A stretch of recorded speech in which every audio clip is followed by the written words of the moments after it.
The grandstands may have been empty at Sepang, but the tension in pit lane was anything but. As the engines howled under the Malaysian sun, one name drew more sideways glances than most: Toprak Razgatlıoğlu. A WorldSBK champion stepping into the lion's den of MotoGP was always going to be a headline. What nobody expected was just how brutal the early lessons would be. From the outside, the move looked like destiny fulfilled. A rider famed for outrageous braking, rear-end slides, and fearless racecraft finally arriving in prototype racing's elite class. Yet behind the garage doors at Sepang, reality struck hard. The stopwatch does not respect reputation, and MotoGP machinery does not forgive old habits. Because this is not simply a promotion. It is a transformation, and as the pre-season test unfolded, the paddock began whispering about one word in particular: wheelspin. Toprak's journey to MotoGP has been anything but smooth. After dominating in the superbike paddock, expectations were sky high. However, his first serious taste of a MotoGP prototype with Pramac Racing Yamaha at Sepang underlined the scale of the challenge ahead. While braking remains instinctive brilliance for the Turkish rider, the real trouble begins the moment he picks the bike up and feeds in the throttle. In modern MotoGP, corner exit defines lap time, and at Sepang that's precisely where the stopwatch exposed the gap. Toprak had targeted a 1:57 lap. Instead, he found himself 1.9 seconds adrift of the benchmark set by Alex Marquez on the Gresini Ducati, and 0.746 seconds behind Yamaha's fastest man, Alex Rins. Those are not catastrophic margins for a rookie, but in MotoGP terms, they are significant enough to raise eyebrows. The alarm bells are not about outright pace alone. They're about how that time is being lost. The heart of the issue lies in tyres. Moving from WorldSBK's Pirelli rubber to MotoGP's Michelin slicks is not merely a change of supplier, it is a complete reset in philosophy. Toprak himself was candid. With Pirelli, rear spin could be controlled, manipulated even. In superbikes, sliding the rear is a weapon. It helps the bike rotate and fire out of corners. But with Michelin in MotoGP, once the tyre breaks traction, it does not politely recover. Once it spins, it doesn't stop, he explained. The solution? Ride with a Moto 2-like finesse. Open the throttle progressively. Keep weight transfer stable. Respect the grip window. That, however, clashes directly with his racing DNA. In superbike trim, Toprak built a reputation on dancing the rear tyre on corner exit. In MotoGP, that same instinct leads to excessive spin that can continue through fifth or even sixth gear. It is not just slower, it overheats the tyre and destabilizes the entire lap. From a technical standpoint, Michelin's rear construction and operating temperature window are far narrower. The carcass reacts sharply to load shifts.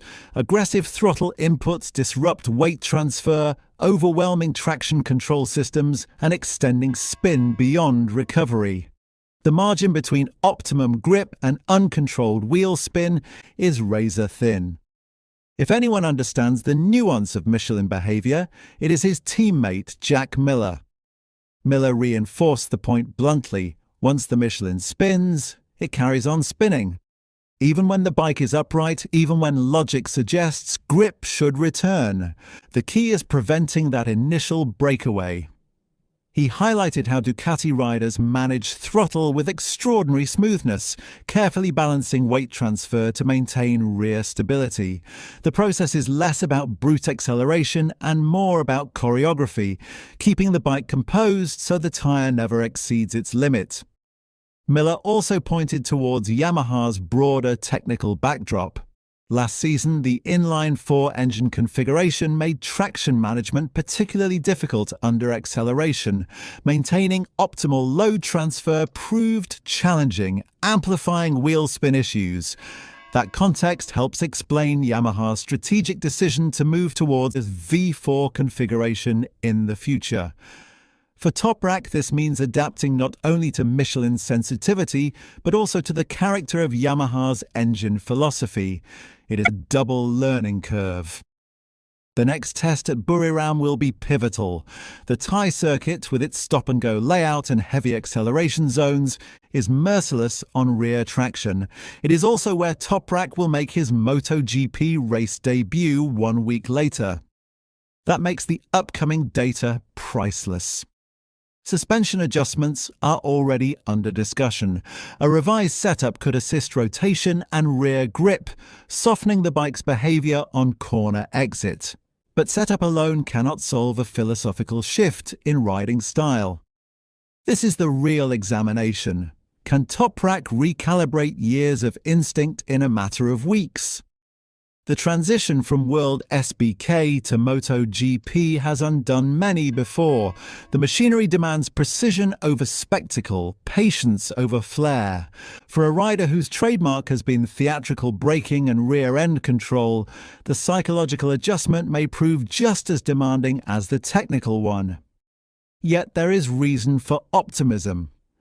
Toprak's braking advantage remains potent. In race conditions, that could still translate into overtaking opportunities. Moreover, the raw gap of under 2 seconds at Sepang is not insurmountable for a rookie facing such fundamental changes. The bigger question is whether he can reprogram the instinct to attack the throttle. If he succeeds, if he finds harmony with Michelin's narrow operating window and Yamaha's evolving package, the ceiling remains high. His talent is unquestioned. His adaptability, however, is now under the spotlight. For now, wheelspin is not just a technical issue. It is the first real test of his MotoGP identity.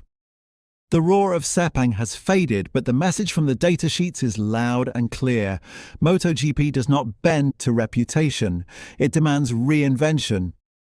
And for Toprak Razgatlıoğlu, that reinvention has only just begun. What makes this chapter even more compelling is the political undercurrent within the Yamaha camp. Engineers are not simply chasing lap time, they are trying to redefine the bike's DNA. For a rookie to arrive in the middle of that transition adds layers of complexity. Toprak is not stepping onto a settled platform. He is becoming part of a moving technical experiment.